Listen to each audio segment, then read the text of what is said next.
చేతికి రాయలు పట్టిన కఫం మన కింద ఇది కాలు పైకి లేపినట్టే కదా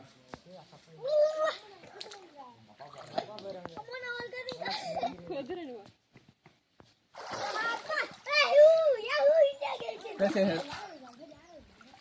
చాలు ఇంట్లో చాలు శేఖర్ లే ఎవరు లేస్తా లాస్ట్